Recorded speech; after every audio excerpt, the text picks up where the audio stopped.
오늘 말씀의 제목은 예수님의 최고의 칭찬이라는 제목으로 말씀 증거하겠습니다. 이 사람이 칭찬을 받으면 기분이 좋습니다. 주변 사람들 칭찬하면은 다 좋아합니다. 기분이 좋아지고 또 뭐 행복해집니다. 그런데 특별히 이제 자기가 존경하거나 자기 직장 직속 상사나 또 특별히 나에게 영향 주는 사람에게 칭찬 들으면 그것보다 뭐 더 좋은 게 없겠죠. 그런데 이제 반대로 또 사람들이 힘들어하는 게 이제 비판입니다. 실질적으로 세상 살면서 어떤 사람이 나를 비판한다.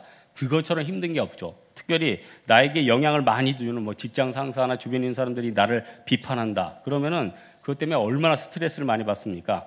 그래서 어떤 사람은 직장을 관두기도 하고 어떤 사람은 굉장히 그것 때문에 심지어는 자살하는 사람들도 있겠죠.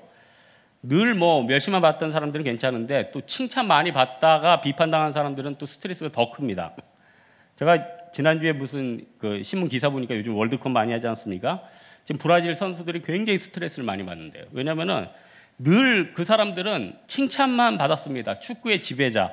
그러니까 심리적으로요, 어느 나라랑 붙든지 우리는 축구의 주인공이다 이런 생각이 있는 거예요. 그러니까 상대방은 한 번 진짜 세상 말로 한번 먹고 들어가는 거죠. 그리고 상대방은 브라질인데 우리가 어떻게 이겨? 이런 생각이 있었거든요.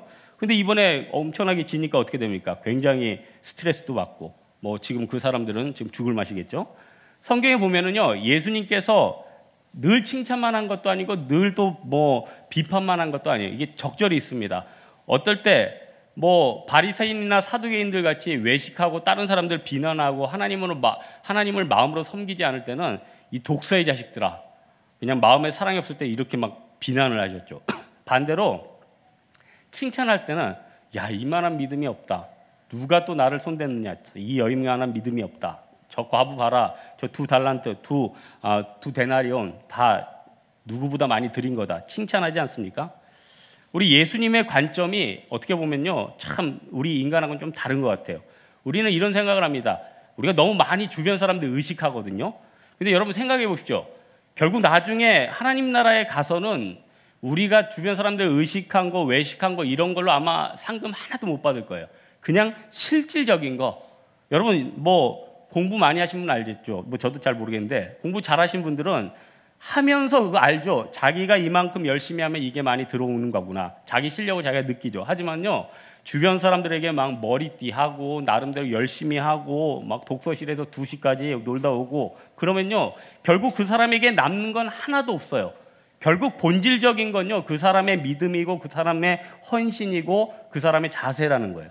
그래서요, 예수님께서는 그 사람의 중심을 보시기 때문에요, 항상 예수님이 보는 게 정확합니다. 우리 자신을 누가 제일 잘 알겠습니까? 예수님이 아마 제일 잘 알 거예요. 이 중에 사람들은 어떤 사람 저 사람은 저래, 이 사람은 이래 이렇게 평가를 하죠. 하지만 예수님께서 그 사람 평가는 제일 잘 하실 겁니다. 그래서요, 빌립 같은 경우는 머리 계산이 너무 잘 돼가지고 다른 사람이 야, 계산하면 저 빌립이다. 5천 명 먹을 때 몇 명 계산을 다 하지 않아요? 근데 예수님은 오히려 빌립은 칭찬 안 하고요, 별로 그런 거 계산 안 한 그 오병이어를 가진 어린이를 어떻게 보면은 높이 세우고 그를 통해서 일하셨다는 거예요. 저도 많이 하나님의 은혜 가운데 바뀌는 게, 옛날에는 저도 목사인데 칭찬 받고 싶죠. 진짜 자격증 한 100개 따가지고 여러분들한테 영광을 돌리고 싶었는데 지나고 나니까 다 헛된 거예요. 헛된 거.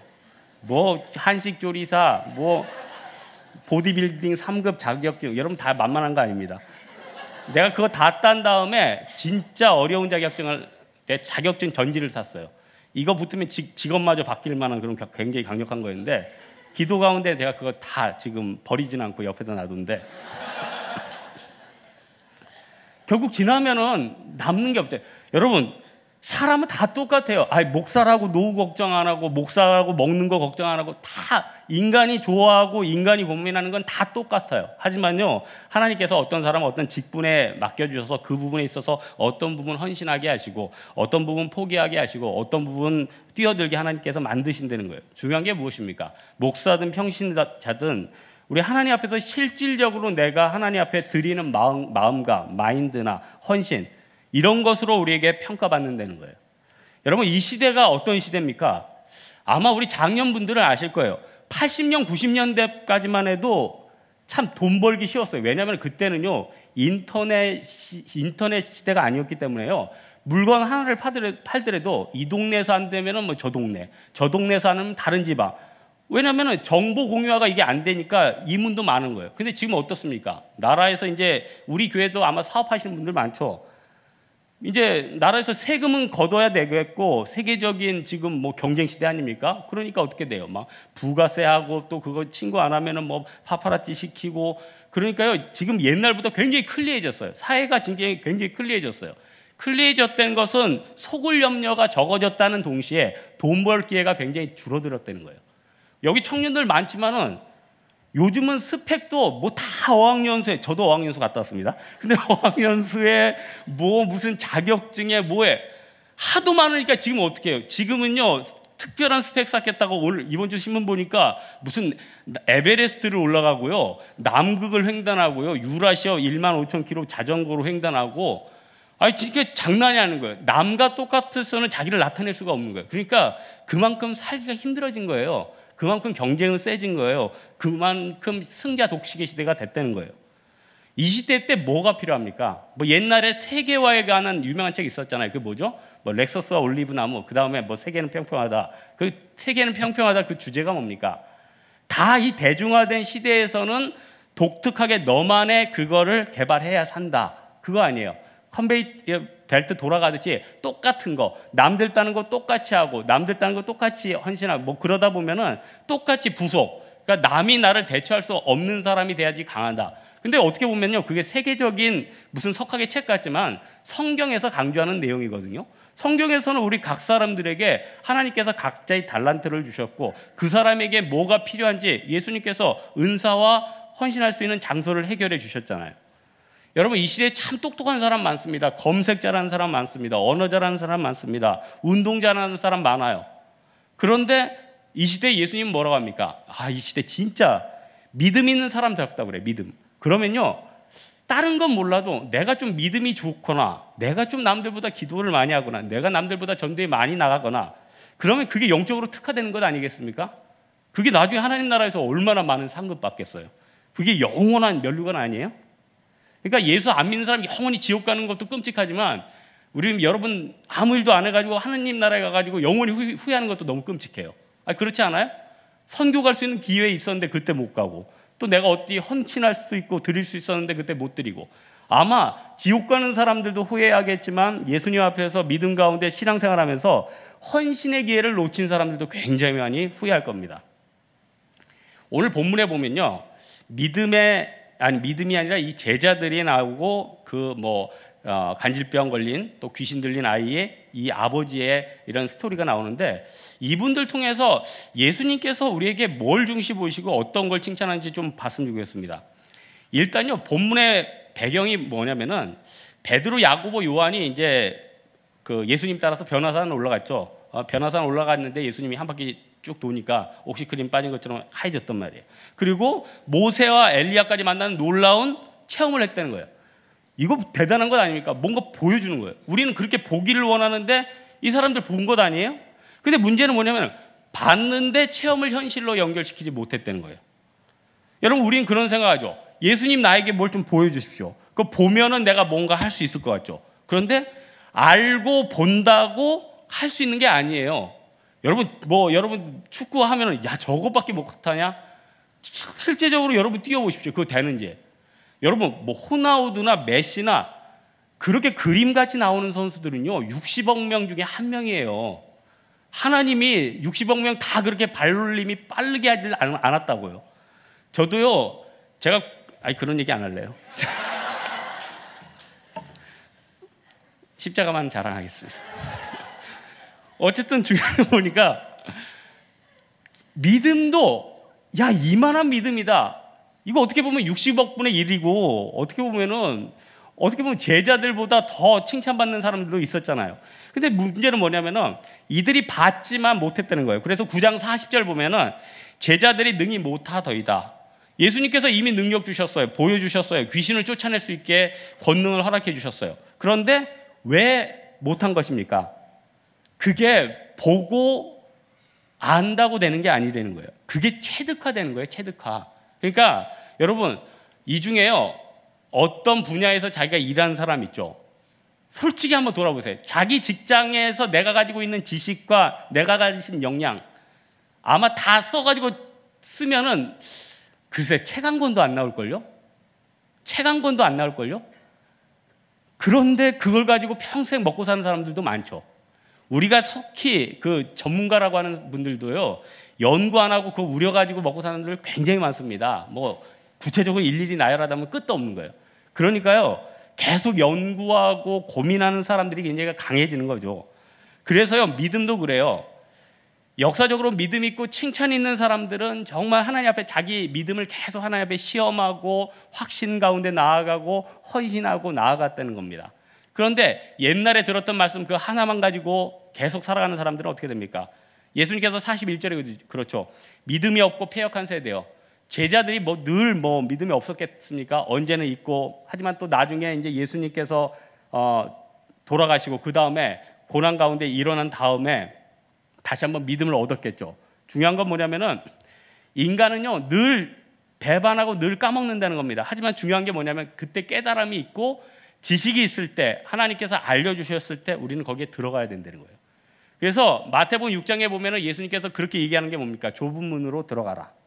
그래서 제자들은 체험을 현실로 연결시키지 못했는데 역대하 9장에 보면은 스바 여왕 나오잖아요. 그런데 스바 여왕 같은 경우는 어떻습니까? 야, 솔로몬이 지혜가 있대. 그러면서 솔로몬에게 전략적으로 화친도 맺지만 향품과 보석을 들여가지고 많은 지혜를 얻지 않습니까? 우리가 예수님 앞에 배우고자 하면 얼마나 많은 걸 주시겠습니까? 우리가 특별히 배워야 될 게 뭡니까? 믿음을 배워야 돼요. 믿음. 우리는 다른 것보다도 하나님 앞에 믿음으로 말미암아 하나님이 주시는 지혜를 우리 마음 가운데 새겨야 된다는 겁니다. 그럼 제자들이 자기의 알고 본 것을 사역으로 연결시키지 못했는데, 그렇다면 두 번째, 귀신 들린 아이를 고쳐달라고 온 이 아버지의 믿음을 보겠습니다. 우리는 이 아버지 믿음 보면서 그래, 이 아버지 믿음은 문제를 놓고 우리 아들의 문제를 놓고 왔으니까 참 믿음이 크다. 그런데요, 이 아버지도 예수님이 칭찬을 안 했어요. 이 아버지도 칭찬을 안 했어요. 이 아버지 말이 그 예수님이 그렇게 유명하게 인용한 근거 구절을 제시한 말입니다. 예수님이 그런 말씀하셨죠. 누가복음에 이제 병행 구절이 저 마가복음에 있는데, 할 수 있거든이 무슨 말이냐? 믿는 자에게 능치 못할 일이 없다. 그 얘기를 한 장본인이 아버지라는 거예요. 아니, 이 말은 예수님이 했고 그걸 제공한 거예요. 예수님 앞에 가가지고 병행 구절에 보면 예수님 뭔지 할 수 있거든 뭔가 좀 보여주십시오. 그때 예수님이 화내시면서 할 수 있거든이 무슨 말이냐? 믿는 자에게 능치 못할 일이 없다. 여러분, 우리가 이런 마음이 있습니까? 예수님은 능치 못할 그런 능력이 있는데 우리가 그거를 체험하고 깨달을 수 있는 그런 믿음이 있냐는 거예요. 여기 본문의 아버지, 사실 외아들이 귀신 들리고 간진병 걸렸으니까 얼마나 마음이 아팠겠습니까? 저도 무녀동남으로 자랐거든요. 저도 부모님이, 저는 진짜 평생 한 번도 부모님하고 안 싸웠어요. 물론 제 인격도 있지만은 한 번도 부모님이 저를 성나게 한 적이 없어요. 때린 적도 없고. 왜냐하면 옥동자니까. 그런데 중요한 게 뭐냐면은 뭐든 외아들이니까 뭐든 해주려고 그래. 뭐든 해주려고 그러고 뭐든 도와주려고 그러고. 그런데 이 사랑하는 외아들이 제정신이 아니다, 멘탈이 무너졌다. 그러면은 결국 그 아버지의 마음은 진짜 무너지는 거지. 그래서 지금 여러분 보십시오. 호주에서 지금 캄보디아나 이런 난민들 그 엄마들이 그냥 그 호주 정부에서 애들을 안 받아주니까 어떻게 합니까? 지금 12명인가 집단 자살을 시도했어요. 왜냐하면 자기가 죽으면은 보호자가 없기 때문에 애들은 호주 정부에서 받아줄 거다, 그런 생각을 하고. 여러분, 이게 모성애 아닙니까? 이게 진짜 위대한 마음 아니에요? 그러니까 이런 부모님의 마음, 이 사랑의 마음이, 이 아버지는 큰 믿음 아니었지만 이 아버지가 어떻게든 제자들이든 예수님 앞에 나가게 되는 그 본능적인 그런 근원이 된 거 아니에요? 그때 이 예수님이 이 아버지와 대화하면서 그러니까 마가복음 9장에 병행 구절이 있는데 그 구절 제가 잠깐 읽어드리면 이런 구절이 있어요. 22절 23절에 귀신이 그를 죽이려고 불과 물에 자주 던졌나이다. 그러나 무엇을 하실 수 있거든 우리를 불쌍히 여기사 도와주옵소서. 그때 23절에 예수님께서 뭐라고 합니까? 예수께서 이르시되, 아니 할 수 있거든이 무슨 말이냐? 믿는 자에겐 능히 하지 못할 일이 없느니라 하시니. 그러니까 이 아버지가 깜짝 놀랐어요. 그러니까 바로 놀라서 24절에 이런 얘기합니다. 그 아이의 아버지가 소리를 질러가지고 이르되 내가 믿나이다. 나의 믿음 없는 것을 도와주소서 하더라. 그러니까 이 아버지도 깜짝 놀란 거예요. 자기 아들의 문제를 가지고 나왔는데 내 믿음이 이렇게 작았구나. 예수님은 믿는 자에게 역사하는 분이구나 깨달으면서 어떻게 보면 하나님이 풀어주지 않으면 해결될 수 없는 문제. 우리 농사 짓는 분들은 그러잖아요. 천수잡이 뭡니까?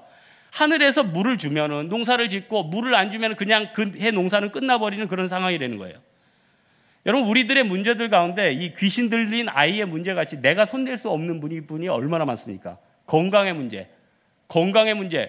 여러분 건강의 문제 여러분 손댈 수 있어요?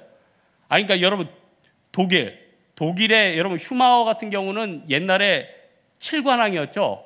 카레이스 있잖아요. 그런데 작년에 스키 타다가 지금 전신마비 됐죠. 돈은 몇 조가 있어요. 그런데 혼수 상태에 움직일 수 없어요. 현대의학적인 지식이 그를 살릴 수 없다는 겁니다. 그러니까 인간의 문제는요, 하나님께서 핏줄 하나만 건드려도 우린 완전히 무너질 수밖에 없다는 거예요. 그러니까요, 지금 내가 건강할 때 하나님 앞에 열심히 뛰어야 되고, 헌신할 때 뛰어야 되고, 내가 귀신 들리고 내 영혼이 무너지고 내 영적으로 무너졌을 때 믿음의 보좌 앞에 우리가 나와야 된다는 거예요. 여러분, 귀신 들린 아버지처럼 우리가 어떻게 보면 당황만 하고 있는 경우가 굉장히 많습니다. 믿음 없는 고백, 예수님은 분명히 해결해 주시는데, 주님 이거는 이미 끝났는데 좀 할 수 있거든, 좀 건드려 주세요. 거의 주술적인 의미입니다. 예수님은 권능의 분인데 우리는 주술적으로 예수님 앞에 나오게 됐다는 겁니다. 그래서요, 우리 예수님 앞에 우리가 뭐가 필요합니까? 확신이 필요하고, 또 하나 너무 허둥댈 필요 없다는 거예요. 많은 사람들이 허둥대 가지고 망치죠. 사울왕이 나라가 전쟁끼리 붙었는데 어떻게 해요? 자기 정권을 지켜야 되니까 단과 베델에 단을 세우지 않습니까? 그래서 여러분 가만 보면은 지금도 여러분 굉장히 급한 문제 있죠. 그래서 오늘 철야기도 올까 말까, 이 문제를 해결할까 말까, 이 공부를 할까 말까, 이 모임을 갈까 말까. 그런데 그렇게 급함 가지고 제대로 되지도 않고, 되더라도 하나님은 길게 봤을 때 믿음으로 나온 사람에게 더 큰 축복을 주신다는 거예요. 왜냐? 하나님은요, 시간이 천천히 가시는 분이에요. 하나님은요, 또 엄청나게 빨리 가시는 분이에요. 하나님은 앞뒤에 넘나드시는 분이에요. 그래서요, 여러분, 파리와 인간의 차이가 뭔지 아십니까? 개와 인간의 차이가 뭔지 아십니까? 물론 곤충과 인간이고 동물과 인간입니다. 하지만요, 시각만 봐도요, 파리 같은 경우는 여러분 이렇게 하면 파리 잘 못 잡죠.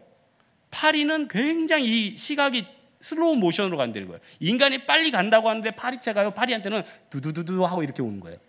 개는 인간보다 조금 더 빨리 본대요. 그래서 개도 우리 인간이 이렇게 때문에 이렇게 피하는 이유가 그 정도로 시각이 좀 멀리 보고 멀리 듣고, 하나님께서는요, 우리 전 후각으로 바라보기 때문에, 또 전 시각으로 바라보기 때문에 그 하나님 앞에 천천히 맡기고 그 하나님 앞에 동행하면서 가면 된다는 겁니다. 중요한 게 뭡니까? 동행하기 위해서는 믿음이 있어야 된다는 거예요.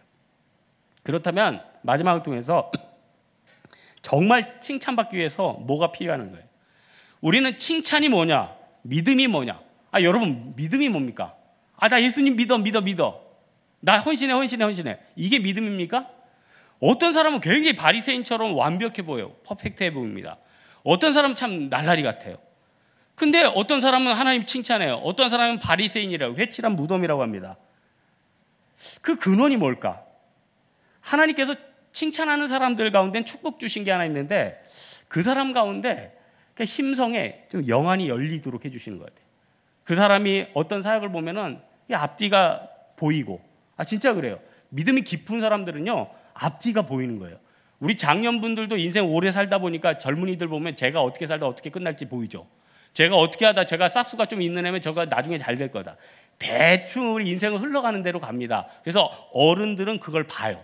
마찬가지로 영안이 열린 사람은요, 살아있을 때뿐만 아니라 살았을 때와 죽을 때가 보이는 거예요. 그러니까 어떻게 됩니까? 내가 살았을 때 하나님 앞에 헌신해야겠다. 내가 살았을 때 하나님 앞에 드려야겠다. 이게 보인다는 거죠. 44절에 보니까 이 말을 너희 귀에 담아두라. 인자가 장차 사람들의 손에 넘겨지리라 하시되, 예수님은 이미 자기 순환기사를 읽은 거죠. 또 제자들의 헌신과 희생과 순교 봤을까요? 안 봤을까요? 도마가 인도에 가서 죽는 거, 베드로가 거꾸로 달려가서 죽는 거 다 봤을 거예요. 그래서 이번 주에는 제가 하나님을 묵상하는데, 그럼 하나님이 이 중에 우리 구원받을 사람과 못 받을 사람들을 알고 있을까 모를까? 44절에 보니까 이 말을 너희 귀에 담아두라. 인자가 장차 사람들의 손에 넘겨지리라 하시되, 예수님은 이미 자기 순환기사를 읽은 거죠. 또 제자들의 헌신과 희생과 순교 봤을까요? 안 봤을까요? 그래서 이번 주에는 제가 하나님을 묵상하는데, 그럼 하나님이 이 중에 우리 구원받을 사람과 못 받을 사람들을 알고 있을까 모를까? 전능하시니까 알고 계시겠죠. 그렇다면 이거 사는 건 뭐야? 그럼 과거는 뭘까? 여러 가지 묵상을 했거든요. 결국요, 확실한 건 지금이죠. 지금 우리는 현재의 시간, 천국이 도래하기 전에 지금 현재의 시간을 누리고 체험하면서 가는 거예요. 가다가 이제 나중에 예수님께서 재림하시면 천국과 지옥으로 갈리면서 영원한 천국으로 완전히 세팅이 되겠죠. 중요한 게 뭡니까? 예수님은 앞뒤를 보시는 분이에요. 그런데 우리가 하나님의 형상 따라 믿음이 신앙이 깊어지면 예수님께서는 우리가 죽음 이후에까지 영적인 세계를 바라볼 수 있는 그런 은혜를 주신다는 거예요. 그러니까 제자들이 이런 눈이 있었다면 예수님 앞에 열심히 물었겠죠. 예수님 승천하신 다음에 우리는 어떻게 해야 됩니까? 근데 사람들은 그래요. 다음 일을 별로 생각하기를 원하지 않아요. 그러니까 9장 45절에 보니까 알지 못하였느니, 알지도 못했고 또 묻기도 두려워했대요. 두려웠다는 게 뭐예요? 묻기도 싫은 거예요. 시험 못 본 사람 펼쳐보기도 싫은 거고, 또 자기 진로가 어두운 사람 더 깊이 생각하기도 싫은 거예요. 이것저것 막혀있는 사람 묵상하기도 싫은 거예요. 그냥 하루하루를 그냥 현실을 직시하기 싫은 마음으로 보낸다는 겁니다. 그래서요, 주님께서 어떤 사람 너무 사랑하면은 좀 영안을 열어주려고 큰 고난을 주세요. 큰 고난을 주면은 사람이 영안이 갑자기 탁 열려집니다. 그래서 이 중에 믿음이 좀 크고 영적이 단련이 된 사람은요, 거의 인생에 한두 번 죽었다 살아나는 사람들이에요. 왜냐면은 그냥 망해도 한 대여섯 번 망하고, 뭐 사기도 막 여러 번 당하고, 하여튼 인간관계도 어렵고, 굉장히 그런 사람들이 그 다음에 고난 이후에 완전히 시각이 깨닫게 되는 거죠. 여러분, 우리 제자들을 보면서 무엇을 깨닫습니까? 아, 믿음이 꼭 본다고 생기는 게 아니구나. 봤으면은 여러분 오병이어에서 5,000명 떡 먹은 사람들은 다 믿음의 용장돼 있어요. 아이고, 속이 용장이 돼 있어야 될 터이고, 또 뭐 병 고침 받은 사람들은 능력의 전도자 돼 있었어야 될 거 아니에요? 그런데 뭐 우리 성경 보면 38년 된 병자, 38년 동안 병자에서 해방됐는데 또 관리한테 가가지고 예수님이 일러요. 그게 인간이 되는 거예요. 중요한 게 무엇입니까? 깨닫게 된다는 거예요. 우리가 하나님 앞에 고난 가운데 깨닫게 되고 예수님의 칭찬을 얻기 위해서는 우리 영안이 열려야 된다는 겁니다. 오늘 말씀의 결론을 맺겠습니다. 우리가 빨리 깨달아야 되는데 빨리 깨닫는 자가 복 있는 자라고 얘기를 하죠. 예수님께서는 우리 각 사람들을 보고 계십니다. 그래서 믿음이 있기를 원하세요. 그래서 우리는 예수님 앞에 어떻게 얘기를 해야 됩니까? 무엇을 하실 수 있거든. 이게 아니라 내가 믿나이다. 나의 믿음 없는 것을 도와주소서. 이런 고백이 있어야 된다는 거예요. 이 믿음 가지고 여러분 이 철야 때도 예수님의 능력이 임하는 여러분 되기를 주님의 이름으로 축원합니다. 이 시간 우리 하나님 앞에 기도하겠습니다. 이 시간 기도할 때 하나님, 나의 믿음 없는 것을 도와주소서. 나의 막힌 상황과 어려움을 채워주소서. 이 마음으로 우리 하나님 앞에 간구하도록 하겠습니다. 기도하겠습니다.